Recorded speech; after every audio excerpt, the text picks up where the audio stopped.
నమస్కారం. సత్యం ధర్మం ST news కి స్వాగతం. వివరాల్లోకి వెళ్తే శ్రీకాకుళం జిల్లా పలాస నియోజకవర్గంలో మంత్రి డాక్టర్ సీదిరి అప్పలరాజు ఈ రోజు నామినేషన్ దాఖలు చేశారు. ఈ కార్యక్రమానికి నియోజకవర్గం ప్రజలు అందరూ తండోపతండాలుగా వచ్చి తన యొక్క మద్దతుని తెలియజేశారు. ఈ కార్యక్రమంలో మనుగండను కూడా లెక్క చేయకుండా జనాలు డాక్టర్ సీదిరి అప్పలరాజుపై ఉన్న అభిమానాన్ని చాటుకున్నారు. ఇప్పుడు ఆ వివరాలు చూద్దాం.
జగన్మోహన్ రెడ్డి గారు ఆశీస్సులతో పలాస నియోజకవర్గం నుంచి వైఎస్ఆర్ కాంగ్రెస్ పార్టీ అభ్యర్థిగా రెండవసారి పోటీ చేస్తూ ఈరోజు నామినేషన్ వేశాను.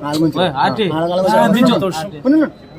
నాకు ఈ అవకాశం ఇచ్చినటువంటి గౌరవ ముఖ్యమంత్రి శ్రీ వైఎస్ జగన్మోహన్ రెడ్డి గారికి ఈ సందర్భంగా హృదయపూర్వకమైనటువంటి ధన్యవాదాలు తెలియజేస్తా ఉన్నాను. అలాగనే ఈరోజు నా నామినేషన్ కోసమని వేలాదిగా లక్షలాదిగా తరలి వచ్చినటువంటి జగన్మోహన్ రెడ్డి గారి అభిమానులు, వైఎస్ఆర్ కుటుంబ సభ్యులు, నా సహచరులు 50 మందికి కూడా పేరు పేరున హృదయపూర్వకమైనటువంటి ధన్యవాదాలు తెలియజేస్తున్నాను. ఈరోజు నాకు మద్దతుగా వచ్చినటువంటి అశేషమైనటువంటి ప్రజాని నాలో కొత్త ఉత్సాహాన్ని నింపిందని చెప్పచ్చు. వైఎస్ఆర్ కాంగ్రెస్ పార్టీలో నూతన ఉత్తేజాన్ని తీసుకొచ్చిందని చెప్పచ్చు. ఎందుచేతంటే నభూతో నా భవిష్యత్ అనే విధంగా పలాస కాశీబుగ్గ పట్టణానికి వచ్చేటటువంటి ప్రతి రోడ్డు, ప్రతి సందు, ప్రతి గొంతు కూడా జనాలతో క్రిక్కిరిసిపోయి మేమున్నాం, నువ్వు ముందుకు నడువు, ఈ నియోజకవర్గాన్ని జగన్మోహన్ రెడ్డి గారి కానుకగా ఇప్పిస్తామని ప్రజానీకం చేసినటువంటి ఆ నినాదాలు నిజానికి ఇంకా నా చెవిలో కూడా మారుమ్రోగుతానే ఉన్నాయి. గతంలో ఇదే ప్రజానీకం వేసినటువంటి ఒక్క ఓటు అనేకమైనటువంటి మార్పులకి శ్రీకారం చుట్టింది.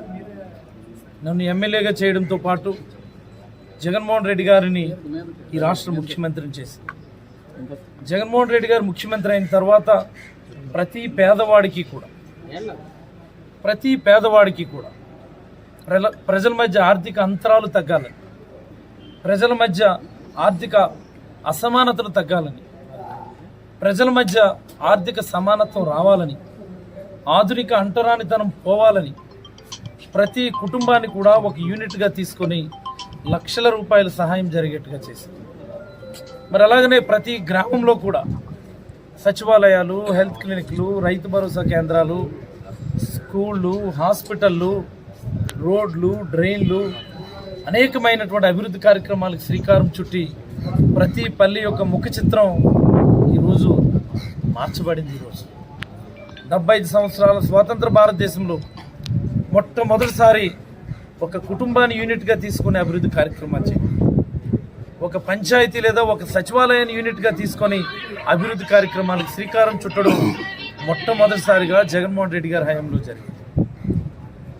మరి అలాగనే నియోజకవర్గ స్థాయిలో జరగాల్సినటువంటి అభివృద్ధి కార్యక్రమాలు మీరు ఒక్కసారి పరిశీలించండి.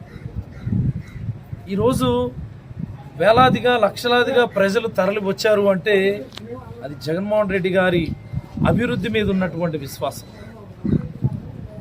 ఈ ప్రాంతంలో ఉన్నటువంటి మత్స్యకారుల కోసం ఒక జెట్టి నిర్మాణం జరుగుతూ ఉండగా దాన్ని హార్బర్గా మార్చే కార్యక్రమం శ్రీకారం చుట్టింది ఒక్క ఊరు. అనేకమైనటువంటి గిరిజన గ్రామాలకి ఉండడానికి ఇల్లు లేక, త్రాగడానికి నీరు లేక, వెళ్ళడానికి సరైన రోడ్డు లేక నిజంగా వెనుకబడినటువంటి పరిస్థితుల్లో ప్రతి గిరిజన గ్రామానికి రోడ్డు, అవసరమైన ప్రతి ఒక్కడికి కూడా ఇల్లు, త్రాగడానికి మంచినీళ్ళు ఇచ్చినటువంటి గొప్ప సందర్భం ఈ ఒక్క ఓటు. అలాగనే పట్టణంలో ఉన్నటువంటి వర్తక వ్యాపారుల గురించి కూడా ఒక మాట చెప్పాలి. మీరు ఇచ్చినటువంటి ఆశీర్వాదం వల్ల ఈ పలాస నియోజకవర్గంలో స్వేచ్ఛాయుత వర్తక వాణిజ్యానికి ఆస్కారం ఏర్పడింది. పెద్ద పెద్ద మాల్స్, పెద్ద పెద్ద ఆర్గనైజేషన్స్ ఈరోజు పలాసలో అడుగు పెడతా ఉన్నాయి అంటే అది మీరు ఇచ్చినటువంటి గొప్ప ఆశీర్వాదం అని నేను భావిస్తాను. మరి మీరు వేసినటువంటి ఒక్క ఓటు తిత్లీ పరిహారాన్ని పెంచి మీ అందరి ఖాతాలో కూడా జమ అయ్యేట్టుగా చేసి ఉద్యానాన్ని పచ్చగా మళ్ళీ పునర్నిర్మించుకోగలిగింది. కిడ్నీ బాధితుల కోసం ఒక 200 పడకల ఆసుపత్రిని నిర్మించుకోగలిగింది. ప్రతి ఇంటికి కూడా రాబోయే రోజుల్లో కిడ్నీ జబ్బులు రాకూడదని ఒక 700 కోట్ల రూపాయలతో వైఎస్ఆర్ సుజలధారని ఒక మంచినీటి పథకానికి శ్రీకారం చుట్టింది. మున్సిపాలిటీలో కూడా ప్రతి ఇంటికి కూడా మంచినీరు ఇవ్వాలన్నటువంటి ఒక 110 కోట్ల రూపాయలతో ఒక ప్రాజెక్టు శ్రీకారం చుట్టింది. మరి అలాగే ఆఫ్షోర్ పనుల్ని శరవేగంగా జరిగేట్టుగా పట్టాలు ఎక్కించింది. ఇలా చెప్పుకుంటూ పోతే ఈ నియోజకవర్గంలో ఉన్నటువంటి అన్ని వర్గాల ప్రజలకు కూడా అవసరమైనటువంటి అభివృద్ధి కార్యక్రమం, వెడల్పాటు రోడ్లు చేసుకోగలిగి, సుందరీకరణ చేసుకోగలిగి, ఇన్ని అభివృద్ధి కార్యక్రమాలు గతంలో ఎన్నడూ కూడా జరగల.